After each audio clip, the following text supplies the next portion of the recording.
how much should you be paying your employees? If you're watching this video, you either fall in one of two buckets. Either you already have employees and maybe you're wondering if you're paying them too much. Maybe you're seeing too much work for too little take home as the owner of the business, or you're thinking of hiring a new employee, a new department, you want some help, and you want to know how much should I be paying these people before you go out there and start the whole interview process. I'm going to cover both of those in this video. First, the question you're probably asking is, why should I listen to this random guy online? Well, my name is Ravi Abuvala. I'm the founder of Scaling Systems. I worked with over 2,000 different businesses online, helping them grow and scale. And a lot of those businesses, I've helped them scale with teams, installing teams, creating recruiting funnels, et cetera, et cetera. In our own business, I've spent over $4 million in payroll, and I have people on my team ranging anywhere from $7,800 a year to $410,000 a year in compensation, not including my owner's salary. In addition to that, I like to think that we have a pretty good culture at our company. We host in-person masterminds and company retreats multiple times a year. This is a photo of some of my team members in Costa Rica. And also we have over 35 different team members that are around the world. So some that are in Australia, some that are in Bali, some that are in the Philippines, some that are in Europe, some in the United States, South America, et cetera, men, women, you name it. So I like to think that I'm a decent representative sample, and I've done a lot of great things when it's come to hiring and firing and managing. I've done also a lot of terrible things. But one thing that I have learned a lot more about in the past few years is compensation. And I feel like there's not enough information online that talks about how to correctly comp your employees. And so that's my goal with this video here, because I had to just experience through blood and fire and a lot of wasted money on like huge titles because I thought that's what people wanted. And I was taking home almost no money, right? So let's kind of walk through a little bit of the frameworks on how you decide how much you should be paying your employees. So first and foremost, I have another video on YouTube called How We Doubled Our Profitability by Tracking Our Finances. I'm going to cover it briefly inside of here, but I do recommend you checking that out, because the first thing you need to figure out is how much can you afford to pay your employees. And it seems such a simple concept, yet most people aren't tracking their finances to this granular of a level. And I actually give this sheet away in that other YouTube video. But in reality, what most people will do is you see an ad, maybe some guy on YouTube like me is telling you, oh, you need to hire employees. And so you go out there and you just hire based on whatever you feel like you have on cash on hand that month. And while that's a decent way to scale and maybe hire your first few employees, as you really begin to scale, you need to have it systemized, and you need to have correct metrics that are allocated, a percentage of budget that are allocated to labor, right? And as this stuff, I know for some of you may just go way over your head. And I know when I talk about budgets, I used to literally be like, oh, I never wanted to be a company that had budgets. Yeah, just we pay whatever we want to pay. We want people to love to work here, et cetera, et cetera. But then I started really scaling. And at this point, I've fired well over 200 employees. And I started to realize, wow, all it takes is one or two employees who comps plans are out of whack, and you could end up with a profit margin that's 50% lower than what it really should be, right? So there's one caveat to this entire video, and that is that I'm going to base this off of the majority of the clients that I've worked with, which is online coaches, consultants, agencies, online service providers, professional service providers, like that kind of world. You might be watching this, maybe you're a restaurant, maybe you're an in-person business, brick and mortar gym. You're going to have to kind of fluctuate it a little bit. And I don't even have all of the answers. And so there's some people in the comments are going to say, that's just such a low profit margin. That's such a high profit margin. I'm just telling you, this is what's worked for me. Okay. So with that being said, let's dive into the good stuff here. So this is the finance tracker that we work with our clients, and I have it in that YouTube video, and it's broken down in a few different areas. I'm not going to go through the whole thing. The main thing I want you to pay attention to is first, every single month I input the total cash that the company has made, so total cash up top. And then the one right below that I'm going to talk about here is payroll. So I have a line item specifically for payroll. Now I put in example numbers inside of here just to kind of make things a little bit easier. But you can see here in this example company that they've made $300,000 this last month. And I argue, which I'm going to go more in depth in a second, that your payroll should be anywhere from 25 to 32% of your total cash that you're taking as a company, not contracted revenue. not profit, but the cash that you are entering your bank account, because that is the lifeblood of your business, somewhere between 25 to 32%. Now, if you're an info business and you're just selling courses, it's probably way heavier on marketing and way less on labor. If you're a little bit more of like a done-for-you service like agency, it's probably way more labor. And if you're like a little bit of a blend, it could be once again in the middle. So 25 to 32 is like the range that I like to see. So the reason why we start with total cash is because if you know what your total cash is, let's say $300,000, then you know how much you can afford to pay payroll. Now, you might be asking, how did I come up with that 25 to 32%? Well, for me, I want a net income number, a net operating income before taxes. That's about 50%. To me, that's a good number. Anything less than that, I just don't feel like it's really worth my time if I'm investing into growing my business.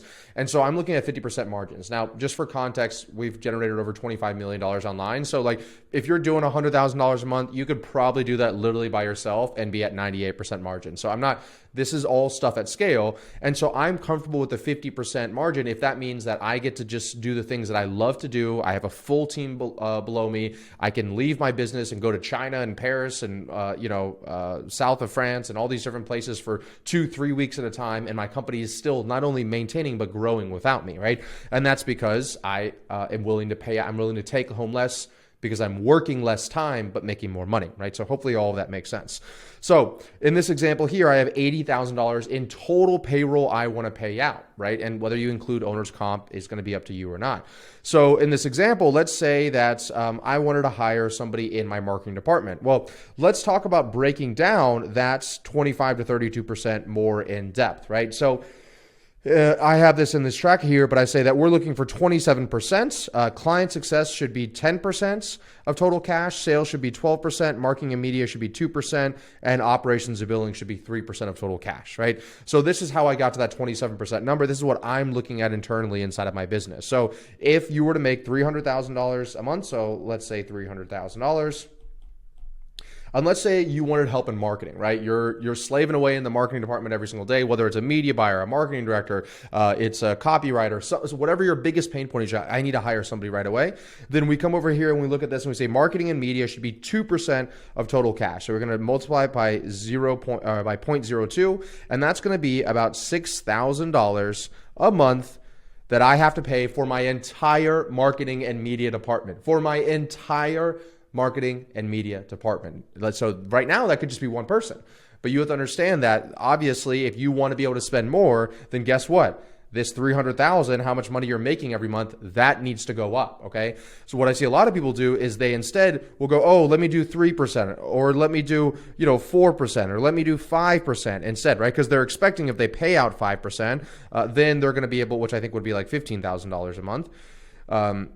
If they paid out 5%, then they're like, oh, then I'll be able to catch up and I'll eventually be able to make it so that it goes down to 2%. And yes, you're right. I have done that before when I'm aggressively scaling, but you're watching this video because you want to take lessons from me. And my lesson to you is that be careful doing stuff like that because it might not catch up. What if there's unforeseen things that go on in the economy, the market, whatever else it is. And so however long it takes you to go from $300,000 to whatever the point that it would be, that $15,000 would be 2% right here if you guys are keeping up with me, then that could be 2 months, 3 months, 6 months, 9 months, 10 months. And that whole time you're missing out on that additional profit that your business could be making, right? So in this example here at $300,000 a month, if you're trying to hire someone to help you out in marketing or media, you'd have $6,000 a month to pay out there. So now at this point we have the budget, which is $6,000 a month. That's how much we could spend. Now, you are an entrepreneur. You are a CEO. You are not a charity. You are not the most giving person in the world. You're here to operate a business.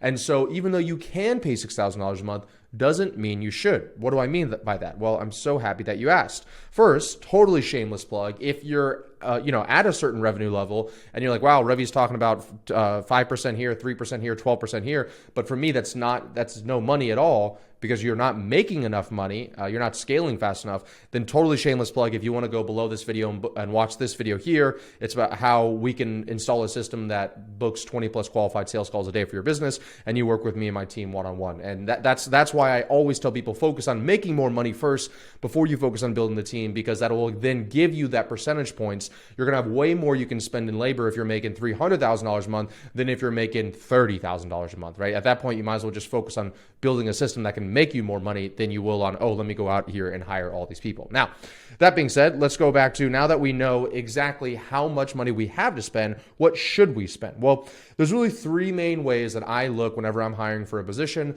that I look to see how much should I pay this person. And this has been pretty bulletproof for me so far.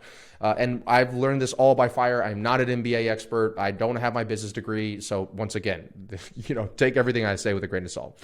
So the first is online website. So this is, I probably put the least amount of weight into it, but this would be like salary.com, indeed.com. You type in salesperson in the United States and it tells you, like right here, average base salary is $70,000 in the United States, right? So you could say, oh, that's how much I need to pay my salesperson. In reality, I absolutely hate those websites, because it's like, okay, first of all, it's, how big is your company? How much money are you making? What's the ticket price of what you're selling? How large is your sales team? What percentage of total cash is this amount of money? What other tasks are they doing? I think the biggest thing that these like large, like let's call them data aggregate websites like salary.com, what they miss out on is the whole picture. They miss out on understanding exactly what this person is doing.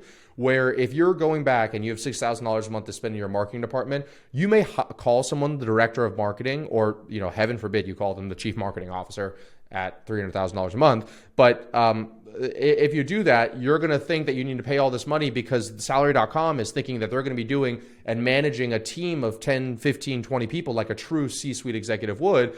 And then they're going to look at that number and be like, oh yeah, well, a CMO needs to be paid $35,000 a month. And you're like, oh, how do we get here? What? This is crazy. So I really don't like it, but it's at least a decent baseline for you to look at some of the, if you're just like totally in the dark, if you wanted something, that's one.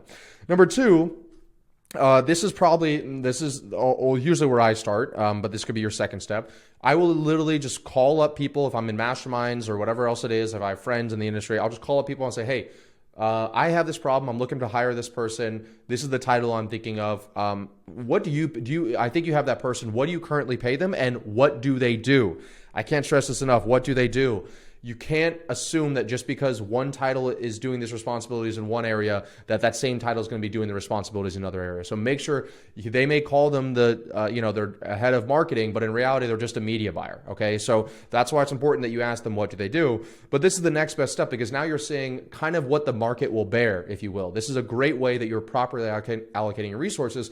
Because let's say you're friends with somebody and they have a similar business to you. And so, okay, at that point, then the person you're interviewing could maybe come work with you, or they could come work with your friend. And so you want to make sure that your compensation is competitive, right, between the both of them. And the more friends you ask that are more representative sample of what kind of business that you're in, the better this number is going to be, the more accurate this number is going to be, as long as you make sure that you're understanding what do they do inside of it, right? So that's another great way to, that's really where I recommend starting. Another great way is to do that. Now, this is going to get you, you're in the right direction. So now you're like, okay, let's say I have $6,000 a month to spend. I talk to my friends. He's paying about $4,000 a month. So like if I could get somewhere around there, that is great. I have a $2,000 a month net left over to maybe bake in more comp, variable comp, or hire somebody else like a graphic designer. So you're feeling good, right? The third step, this one's a little controversial, but this one has been the key tactic or skill or strategy that I could give you in this video that has helped me make sure that I am aligning expectations from the very beginning and that my hiring process is as smooth as possible. And that is that on the first interview, whenever myself, director of operations, whoever else it is interviewing people, we always ask the exact same question as the last question on there, which is what do you want your on-track earnings to be, right? Which is a fancy way of saying, what do you want your compensation to be when you work at this company? And the way I phrase it is like, hey, Bob, this has been a great interview so far. I've really enjoyed this. Last question, I ask everybody this, but if for you to feel totally valued, like you love working here, you want to show up every day, single day, you're thinking about this work whenever you're taking a shower, whenever you're walking your dog, whenever you're hanging out with your kids, like what would that number be that would make you feel motivated and excited to do all that? What would that on-track earnings be, right? And so I kind of put them in the hot seat a little bit, right? It lets me, first of all, see if they've done any research on their own and if, kind of how they think on their feed.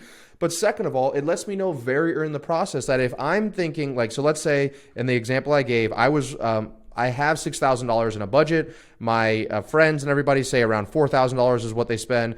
And in the first interview, I'm saying, oh, this goes so well. And this guy wants $12,000 a month, right? So more than 2 times my total budget and more than 3 times of what the market is willing to bear right now. If I loved everything about this guy and I didn't do the first few steps I told you here, you might have made that offer to that person. And I'm telling you that because I have done that, okay? So maybe you're better than me, but I've done that before, right? So now I'm coming at it methodically. And so if they come at $12,000, then if I really like the person, I was like, you know what? I really appreciate you offering or you coming on here, and I'm not going to challenge your worth at all. To be quite frank, my budget was around $4,000 a month for this, so I just don't think this will be the right fit. And they respect it. And sometimes they'll say, you know what, I could start at 4,000 or whatever. And I won't go down that rabbit hole. You want to be careful there because if they were really expecting 12 and you're giving them a third cut, they might be like looking for another job pretty quickly, right? So it's totally fine. There's an incredible amount of talent out there, especially today. So don't be afraid of saying no to somebody, even if you think that they're amazing, or go back and make some more money so you can afford the person at $12,000 a month, right? So I always ask the person on the first interview, what do you want your on-track earnings to be? And this will allow me to know, should I even continue interviewing this person? And also, I'll give you another really great story that I like to tell people when it comes to compensation. Whenever I hired my first chief marketing officer about 2 years ago for my company, I had never hired a chief marketing officer before. And I knew that I was still going to be really heavily involved in the marketing because that's like what my background is marketing. And so the first thing I did was I asked all my friends, I followed number 2 right here. I asked all my friends, what are you paying? What are you paying? What are you paying? And then I kind of got a rough range, but then I got on the interviews for the chief marketing officer and I took 40 interviews for the chief marketing officer. And after I interviewed the first person, I was almost positive I was going to hire that first person. But when he threw the first number out of me, what he wanted his on-track earnings to be, I wanted to keep on interviewing people so I could confirm that that is what everybody else was saying, right? That was what the market would bear. That's what everybody was kind of looking for their on-track earnings. And so after 40 interviews, not only did I really sharpen my interview skills and got better at understanding people, but I was able to confirm that, okay, what this person wants is within the range and it's within the budget of what I have. And so I made that person an offer and they were my chief marketing officer, right? So I always ask, what do you want your on-track earnings to be? Now, the next thing is, well, Ravi, they gave me an on-track earnings. How do I actually give them their on-track earnings? So maybe they want $12,000 a month or they want $6,000 a month, whatever else it is. Well, as a business owner, you have your job is the proper allocation of resources. So you have a few different variables that you can give somebody that can get them to that on-track earning. So the first is going to be base salary. This is pretty common. Everybody knows this. $5,000 a month, $6,000 a month, $7,000. People are like, oh, I'm salaried at 80 grand a year, 90 grand a year, 100 grand a year, right? That's what base salary is. That they're getting the money, what they show up. And whether they, do a great job or not, they're getting the money. Obviously, if they do a bad job, you're probably going to fire them, but you get the idea. That's base salary. The second is variable compensation, right? And this is where you're paying them a percentage of revenue, a percentage of profit. You want it to be outcome based. So this would be something like, okay, I'm hiring you as a director of operations. Within 90 days, I want you to lower our profit by 10%, or I'm sorry, lower our overhead by 10%, increase our profit by 10%. And if you do that, then you'll get, we'll put you on a percentage of profit, like 5% of the company, something along those lines, right? I like doing outcome based, especially for positions where you're maybe doing a little bit of a reach. So the director of operations example I gave you was a real example for me. The first time I hired a director of operations, I had done the budget, I'd done everything, and what the person wanted was just out of reach of what I was willing to give, what was I thought the market could bear, and what I could budget for. It was out of reach by, let's say, $40,000 to $50,000 a year. And so I really wanted this person. And so I kind of dug deep in the variable compensation. I became a little bit of a scientist, and I started thinking, okay, well, how could I get this person to earn that additional $40,000 or $50,000 a year? And so I started working backwards. Well, director of operations are going to directly impact profit margins. And so maybe if they could lower the overhead by this percentage point, I want to be able to take home net positive from that. And so I can give them, and then what percentage would that difference be? And that's what I gave him as his KPI for that outcome base. After 90 days, could you do this? Then I'll give you this percentage, right? So that's an area that a lot of people will sleep on. They'll think, oh, if the amount is, let's say, $6,000 a month, you're thinking, let me just pay it all out in base salary. But I like to, if possible, and if it makes sense, add a little bit of variable comp there where the company's protected some, where I can, let's say I'm paying you out $4,500 in base, and then an additional $1,500 a month is going to come out in variable comp, assuming you hit these outcomes that we both agree on and are both written in the contract. And I can't stress that enough, right? You have to both agree on the interview, the final interview, and in the contract.